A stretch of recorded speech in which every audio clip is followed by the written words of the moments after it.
Su una cima delle colline di Col San Martino, fra i filari che si perdono in giochi irregolari come un incresparsi di onde lente, a sentinella di uomini e case, dolce e sicura la chiesa di San Vigilio. Le viti le fanno da cornice e accompagnano il pensiero alle parole di Cristo. Io sono la vera vite.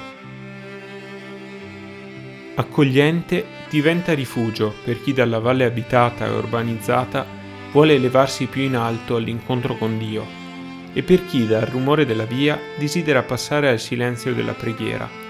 Domina la torre campanaria, bassa e possente. Il rintocco delle campane con 2 grandi orologi segnano il tempo del lavoro e della preghiera.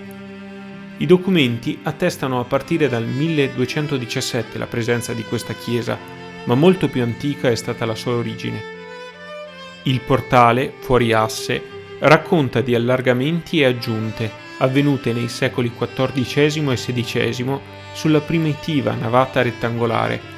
La sua posizione e il dialogo con i circostanti campanili riportano all'idioma latino vigilia e quindi al santo a cui è intitolata la chiesa. Il martirio di questo santo, vissuto tra il IV e il V secolo, è raccontato al centro dell'abside da un alto rilievo ligneo dello scultore Stuffer, che insiste sulla violenza delle zoccolate che inflissero la morte al santo. Giovanni di Francia, Cima, da Villa di Villa, Modolo, hanno lasciato per sempre parlare della loro creatività e spiritualità in questa chiesetta.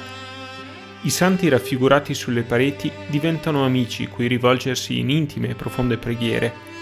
Intercede per tutti la Madonna con Bambino. La carità, la misericordia, la fede, la testimonianza evangelica, la protezione del lavoro, degli animali domestici, della vita nei campi, passano attraverso gli affreschi e i quadri raffiguranti santi come San Nicolò, San Giorgio che uccide il drago, San Bernardino da Siena, San Giacomo di Compostela, San Bovo, San Antonino Abate e San Giuseppe. La bellezza del luogo, l'eleganza dell'edificio, le pennellate degli affreschi e delle tele, i secoli di devozione si fissano oltre il tempo e tutto ciò che è bello nel visibile riporta spiritualmente alla bellezza dell'invisibile.